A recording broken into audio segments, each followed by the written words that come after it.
ए रनिया तोहारे ता जाना मेला लनावाया गनवा उठे सोहार हो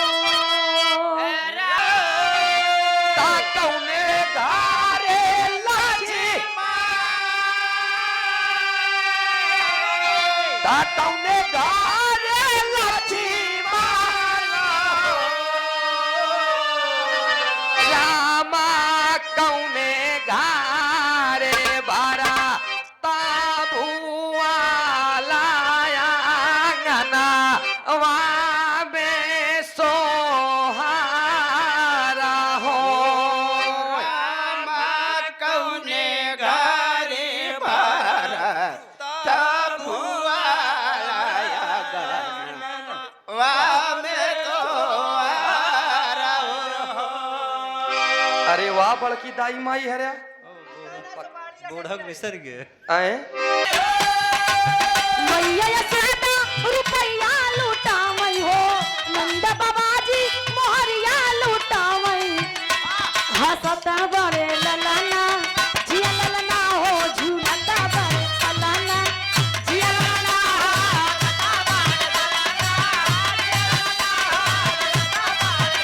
क्या उनका कैसे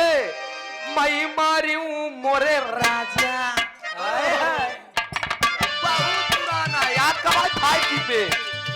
मई मारियूं मोरे राजा तरत के मारे मई मारियूं मोरे राजा तरत के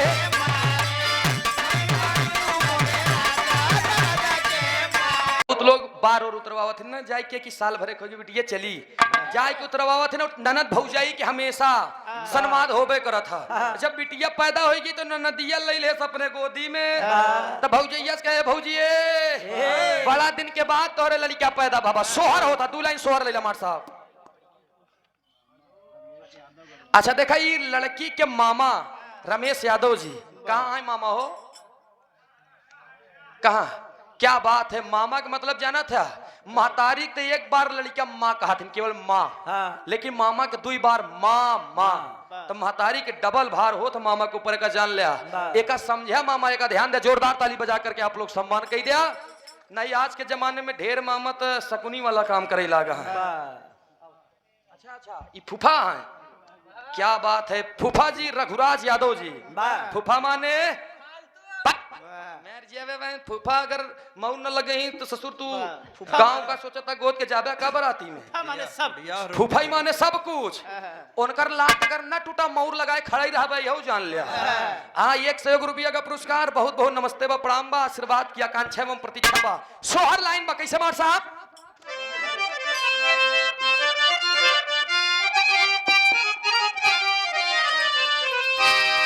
हम नेटवर्क से शुरू करा थे जो 1G के नेटवर्क रहा बेनी भैया 1G तब गाँव में कैसे गोल अलग अलग हो जाए इधर वाली गोल सवाल करे तो इधर वाली गोल जवाब दे माई लोग गावत रहे कैसे दाई माई के गीत या कैसे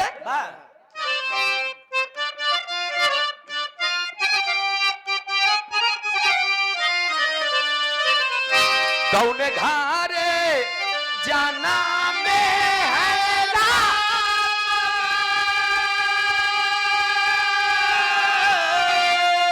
कौने घारे लाची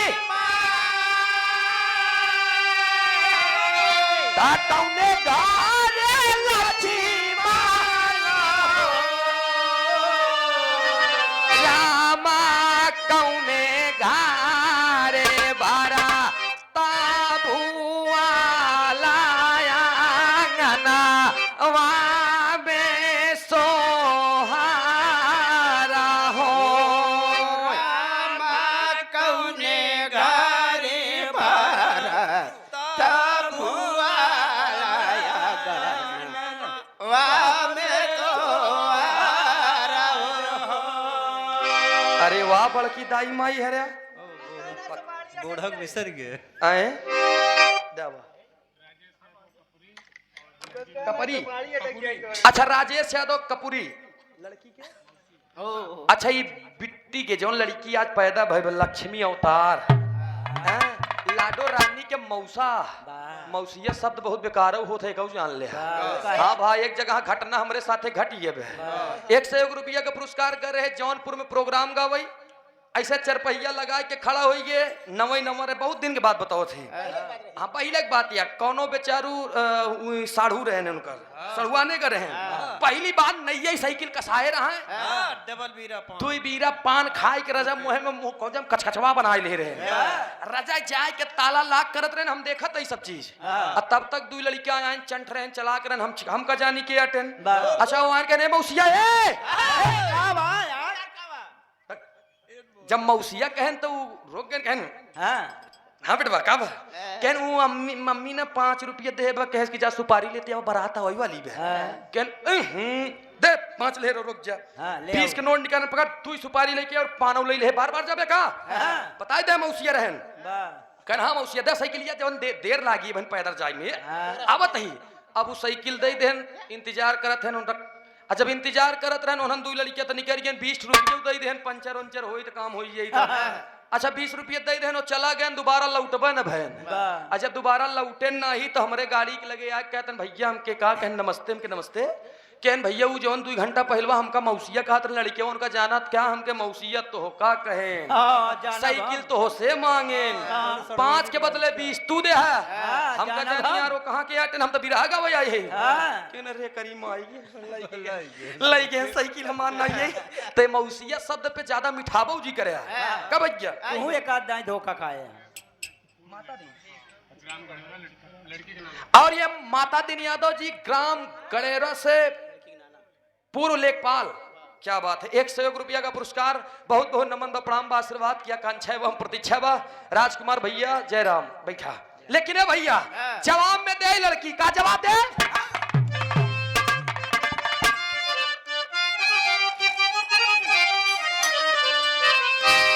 कौशल्या घरे जाना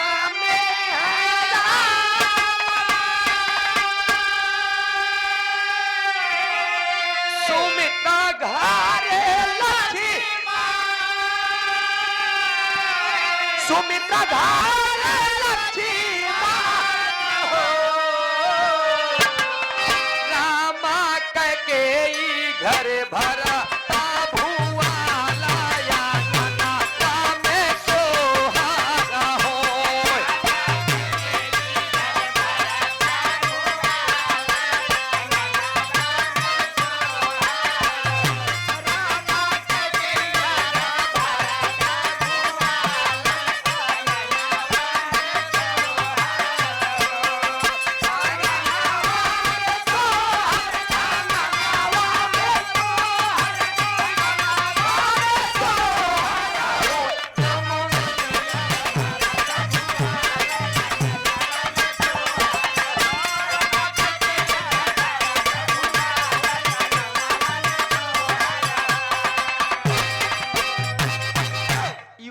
वाली ना है 1G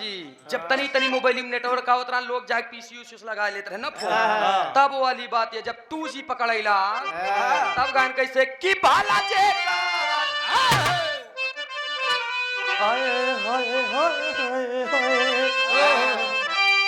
अरे भाला जे कर राय उहै जानै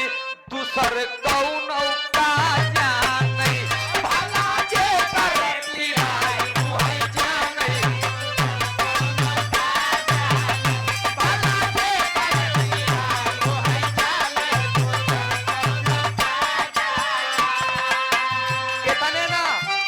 लड़कियां पेट से रहे ज्यादा नाटक करे यानी कि उधर दो तो मर चिल्ला तो मर्दवा करे बगली से गाय दे रही एक लाइन का हम बाद में बताओ। लेकिन सासू न जाने न नदिया न जाने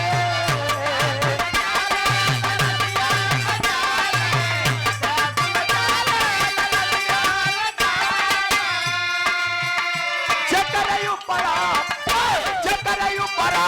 रोई उहै जाने दूसर कौनो का जाने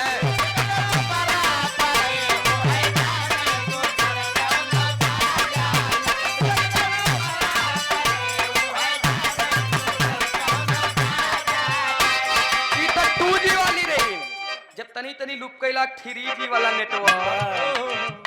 ए हो ललना तोरा चितावन कैसे, ए हो ललना तोरा चितावन कैसे, ए हो ललना तोरा चितावन कैसे। लड़का के गोदी में लइके तमाम लोग मजाक करते हैं, ए मुन्ना बेटवा ई लड़का के पापा, ई लड़का के दादा, ई लड़का के भैया, ई लड़का के चाचा और ई लड़का के मौसिया। ज्यादा पीरा रहा। तोरे अम्मा लेकिन पीरा। तब गाँव है कैसे? अरे ए हो लल्ला न तोरा और पापा कैसे फिर दिवाली लड़के हंस के बतावे कायर पगड़ी बांधे रजन वही जैसे। फिर एक सवाल करे ए हो लल्ला न तोरा मम्मी कैसे। लड़का कहा अरे मछिया पे बैठी रनिया वही जैसे। बहिनी के दैया कितना निक के जवाब दे ए हो लल्ला न तोरा अरे दीदी कैसे। लड़का कहा अरे चमकतया वही अजोरिया जैसे। लेकिन जब बुआ के नंबर आए तो लोग कहीं कहीं बुआ से मजाक करत हैं। प्रतापगढ़ और तरह जा तो हुआ मजाक नहीं करते बुआ से, लेकिन हमारे लोग किया मामी बुआ और भाभी तीनों जने से मजाक कर ली थी। तो जब बुआ के नंबर आए तो लड़कवा ही ठट्ठा मार के मजाक कर क्या करे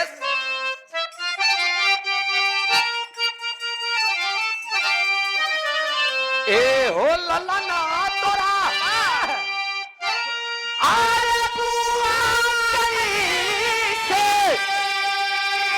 लड़का कहे अरे मटकतया वही पतुरिया जैसे।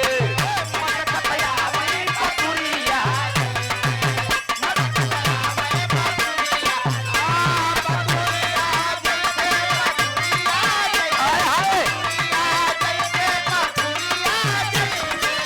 मटकतया वही पतुरिया जैसे।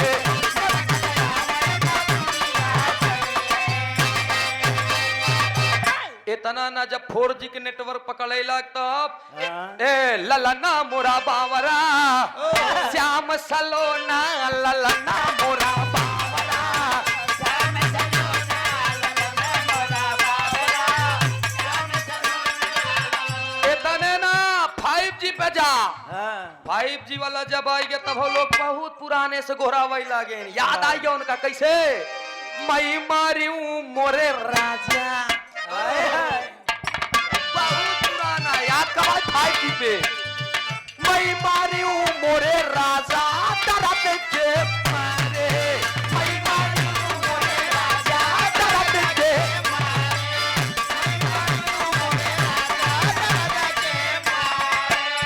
अच्छा 5G खोज में लग गया के लावे हटिया के जाई बजरिया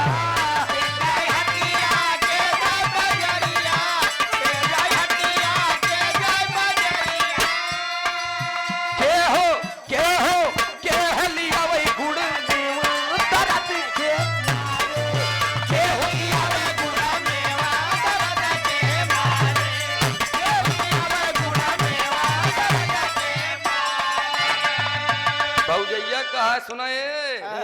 सासू जाए हटिया ननद जाए बाजारिया।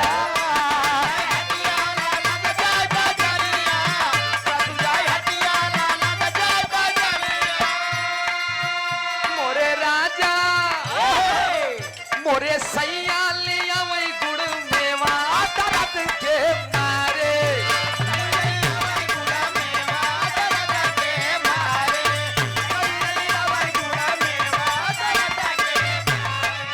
ना 5+1 बराबर 6 जब 6 नंबर वाले के जमाना आएगा अब तो हर जगह जहाँ लड़का हो था या कहूँ बियाह शादी हो तो हुआ पहुँच जाए 6 नंबर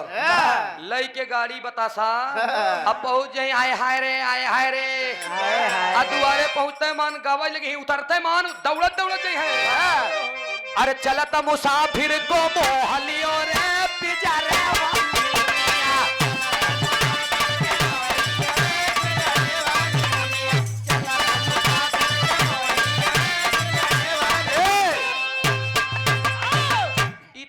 रही हैं, लेकिन छक्का लोग जब दुआरे जाते हैं क्योंकि अगर तो पहली बात तो कहीं 11,5100 से कम नहीं कौनो पहचान दे दे रे बाबा ए राम लखन के मैया ऐसे बड़ा दिन के बाद तोहरे गदेला बाबा अगर कौनो तौआइया ये 5100 न दे 2000 दे माने को माना नहीं जा ए राम लखन तेरी कसम बिना लिया जाऊंगी नहीं रे आए जब गुस्सा जाइए तो का करिए ना हम नहीं जानी तब लेकिन वो लोग गावत हैं एक लाइन गावत है एकरे बाद में हम अगली पार्टी के नंबर देते कैसे गावे 6 नंबर यानी छक्का लोग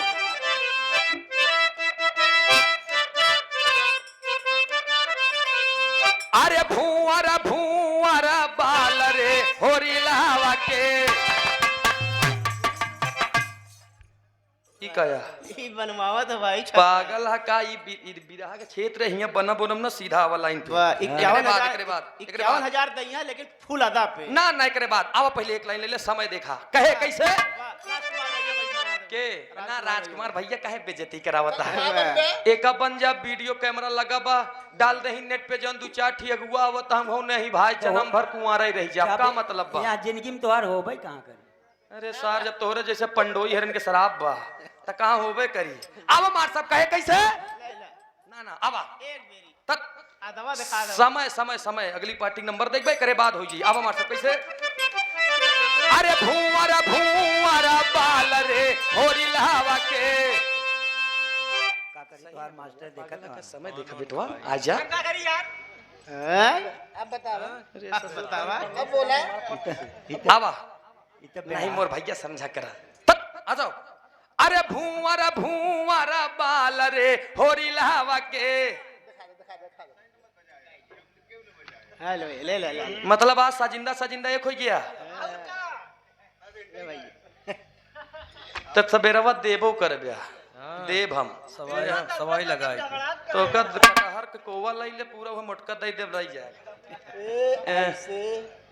बहुत हरामी है मंजू भैया यार कैसे बनत रहे देख लिया बना नहीं रुका रहे भैया बसंतिक बहन लगे एकदम अरे देखिए आज माया जी अरे यार एकदम राजकुमार भैया बड़ी दिक्कत नहीं ये कौन है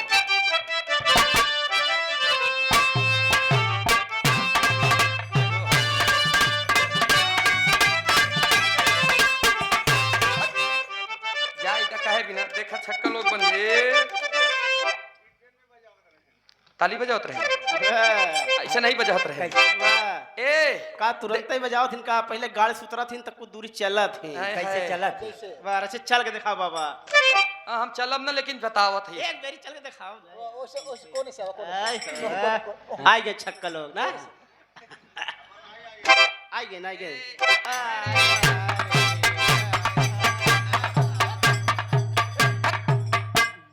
गाँव में चल के और ताली बजा के ए सुशील भैया तोहरे घर देखा हम ना आई भैया बतावत है तोहरे दुआरे कर रही है आई हुई है तो ए सुशील भैया दे न रे बड़ा दिन के बाद तोरे घर लारी क्या भेल रे तोरे मेहरारू के उधर के गेट टूट गई रे दरवाजा खुल गई दे कैसे कहे मार साहब और ए सुशील भैया तेरी कसम लक्ष्मी पैदा भइल बिना लिए जाऊंगी नहीं रे दे आए कैसे कहे मार साहब अरे भूअर बाल रे होरी लावा के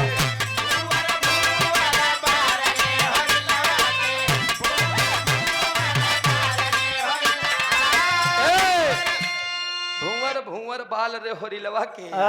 होरी ला के चाची ए ओ ना के कोनो जोड़ नहीं बा उमेश भैया राजकुमार भैया आशीर्वाद दे दे तोरे मेहरारू के बुढ़ाई दो 4 गो लइका होई आए हाय काम करते सवेरे चलते अपने हमारे घरवा तो अपने चाची का से कहे कैसे होरी ला के चाची है महलो की रानी होरी ला के चाची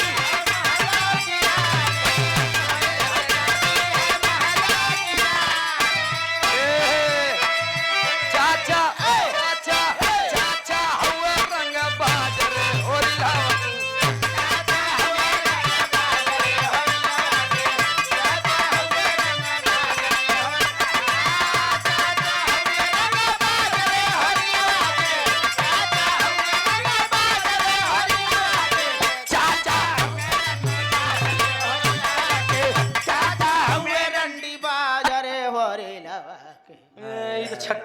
की रे चाचा हुए रंगबाज रे होरिलवा के तमाम तमाम प्रकार के सोहर गावत हैं आप लोग सुन ले हैं समय खत्म अब आप लोग तनी अगली आई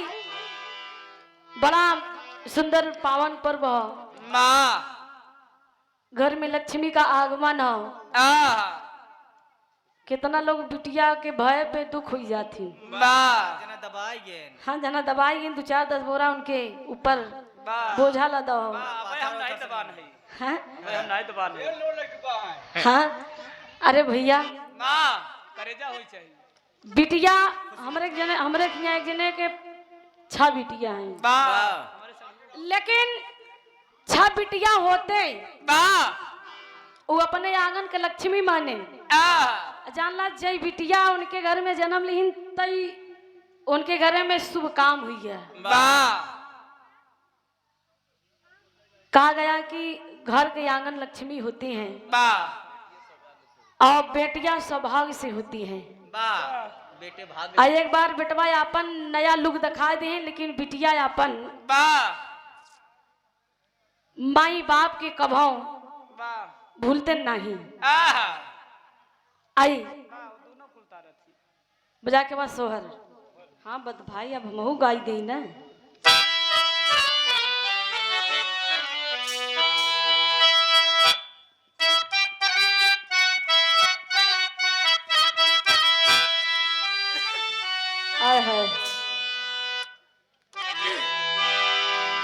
सोहर में जब 3 गोल बैठा था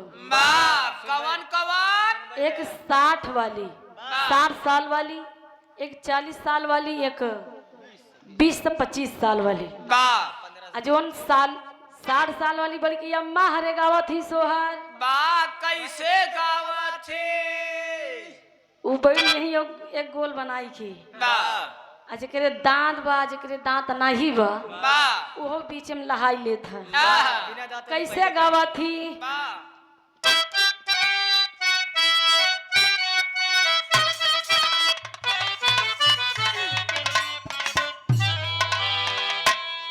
ए रनिया तोहारे ता जाना मेला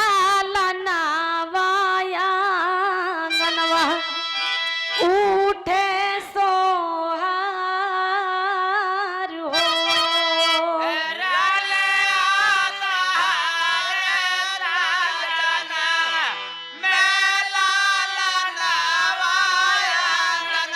बाबड़ की माई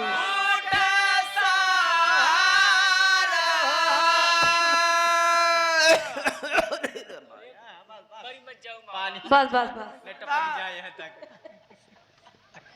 कहना बका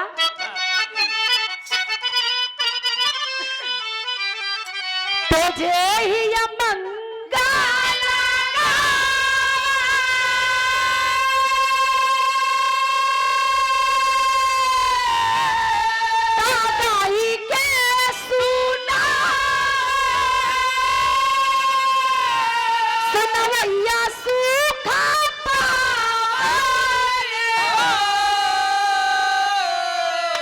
रनिया तो हरे ता जाना में लाला नावा नंगनवा उठ सोहारी हो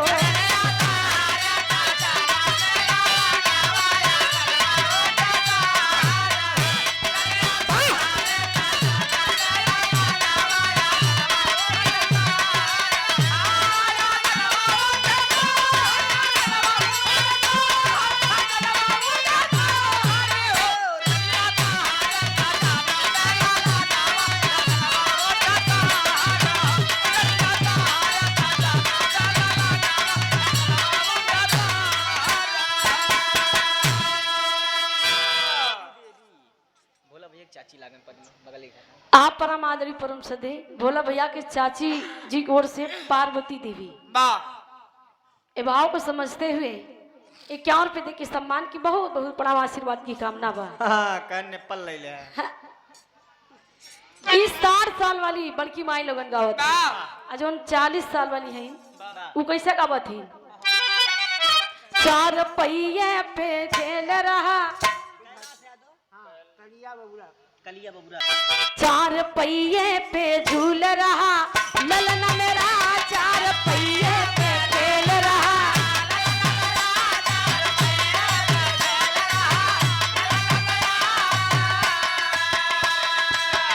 लेना मेला ससुर जी ललना मेरा,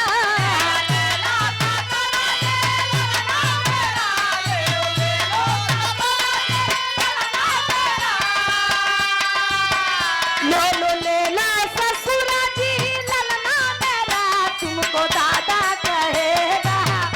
ललना मेरा, चार पहिए पे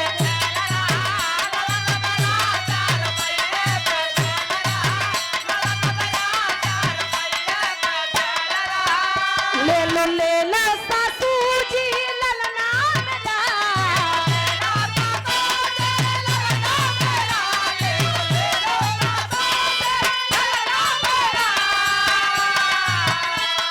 ले लो सासू जी, ले लो सासू जी ललना मेरा,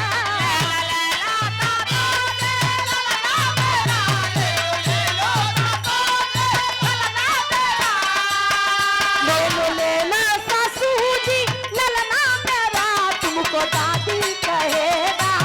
ललना मेरा, चार पहिए पे खेल रहा।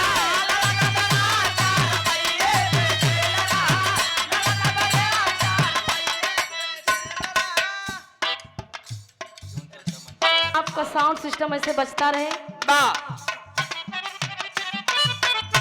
हाय हाय। ले लो दीदी जी ललना मेरा,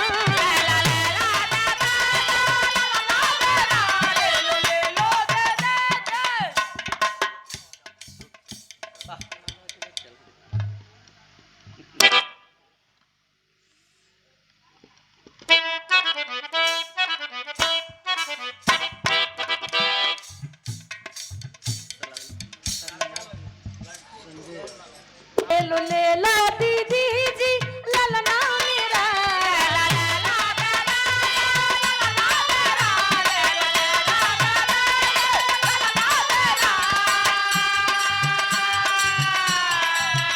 ले लो दीदी जी ललना मेरा, ललना मेरा, तुमको बुआ कहेगा ललना मेरा, चार पहिए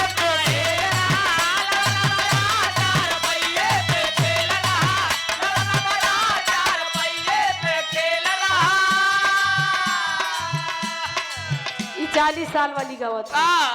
अब भैया जोन 20 से 25 साल वाली है, वो कैसे गावा थी?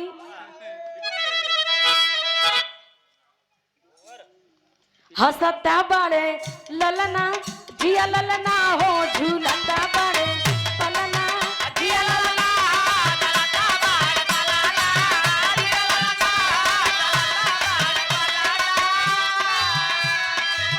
मैया यशोदा रुपया लुटावई हो,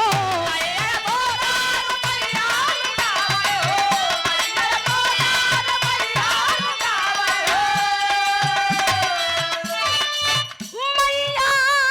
यशोदा, मैया यशोदा रुपया लुटावई हो,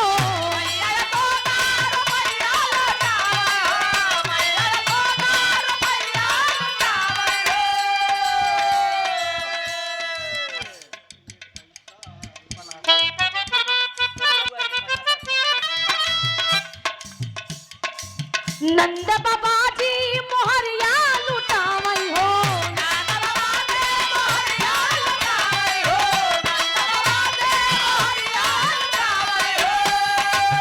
मैया यशोदा रुपया लुटावई हो, नंद बाबा जी मोहरिया लुटावई। हंसता बड़े ललना जिया ललना हो, झूलता बड़े पलना जिया ललना।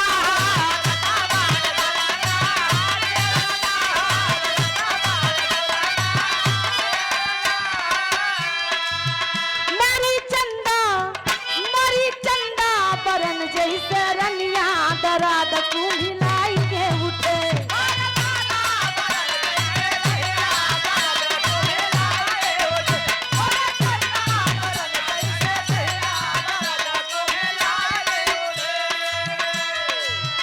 कोनो दुल्हन के लइका हो ललन भैया आ दुल्हन अपने सास ससुर से ननद से जेठानी से झगड़ा करके अलगाई गई। जब भैया धीरे धीरे वो दिन नजदीक आइया डिलीवरी वाला हाँ जब धीरे धीरे पीर उठेला तो दुल्हा से अपने एक बात कही जाओ बलमा मोरे सासू के बुलाई जा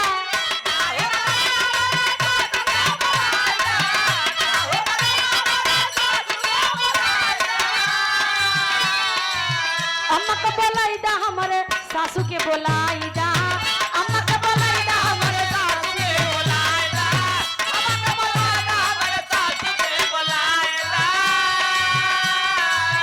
दुल्हा कहा जब पड़ी मुसीबत तो अम्मा और सासू याद आवत है दुल्हा कहा हमार माई दो रोटी खाई बरे हमरे माए की मुड़े में कभो तेल ओल ठोकियो हो दुल्हन कहा जाहो बलमा मोरे जाहो बलमा मोरे बिट्टी के बोलाई दा बिट्टी के बोलाई दा हमारे दीदी के बोला